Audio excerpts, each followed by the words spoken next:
ఒక పేరు మబ్బుల మధ్య మిలమిల మెరిసే నక్షత్రంలా వినిపిస్తోంది. సోషల్ మీడియాలో వార్తల్లో ఆమె పేరు అందరి నోటా వినిపిస్తోంది. అవును, ఎమ్మా హీస్ట్ ప్రపంచ అందాల వేదికపై అడుగు పెడుతోంది. కానీ ఆ అడుగు కేవలం ఒక నడక మాత్రమే కాదు, అది విప్లవానికి మొదటి అక్షరం. ఓ చిన్న ఊరిలోంచి వచ్చిన ఆమె ఇప్పుడు ప్రపంచం దృష్టిని ఆకర్షిస్తోంది.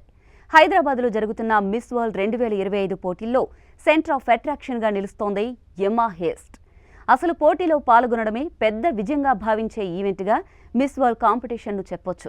అలాంటి ఈవెంట్లో అందరి మనసును కొల్లగొడుతున్న ఎమ్మా హీస్ట్కు ఇక్కడి వరకు రావడం వెనుక ఎంత కృషి ఉంది, ఎన్నో త్యాగాలున్నాయి, ఎంతో ఆశయం ఉంది.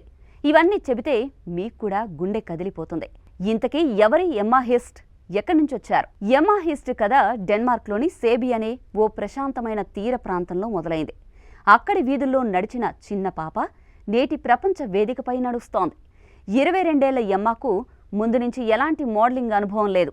కానీ ఆమెలో ఉన్న కోరిక, కృషి, పట్టుదల ఆమెను మిస్ డెన్మార్క్ 2024 కిరీటాన్ని అందుకునేలా చేశాయి. అక్కడే ఆమె కెరీర్ మలుపు తీసుకుంది. సొంతంగా ఎదగడానికి, కొత్త ప్రపంచాన్ని అన్వేషించడానికి ఈ గెలుపు ఆమెలో ఆత్మస్థైర్యాన్ని నింపింది. ప్రజలకు సేవ చేయాలనే ఆలోచన ఆమెను ప్రత్యేకంగా నిలిపింది. శారీరక శ్రమతో పాటు public speaking, social awareness, personality డెవలప్మెంట్పై ఎమ్మా ప్రత్యేక శ్రద్ధ పెట్టింది. పిల్లల కోసం క్రీడా అవకాశాలు కల్పించే ఒక సంక్షేమ సంస్థలో చేరింది.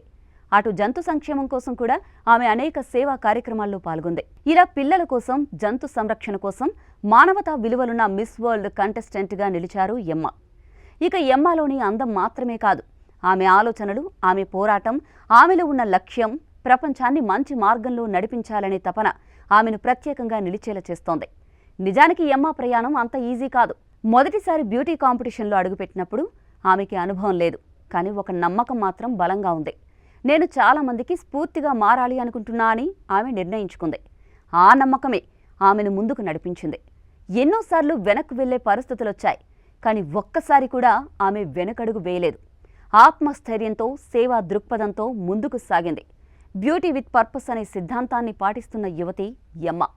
పిల్లల కోసం, జంతువుల కోసం ఆమె చేసిన పని ఒక సోషల్ మెసేజ్గా మారింది. నీ కల కోసం నువ్వే నిలబడాలి అనే గొప్ప సందేశం ఆమె కథ చూస్తే మనకు అర్థమవుతుంది. విజయం అంటే కిరీటాలు కాదు, ఇంటర్వ్యూలు కాదు. అసలు విజయం అనేది మనతో మొదలై మనలోనే క్రియేట్ అవుతుందని చెబుతారు ఎమ్మా. ఈ భావం, ఈ పోరాటం, ఈ గుండె ఎమ్మా హీస్ట్ను మామూలు అమ్మాయిల్లో ఒకరిగా కాకుండా మార్పు తీసుకురావాలి అనే ఆశయంతో ముందుకు నడిచే యువతిగా నిలిపాయి.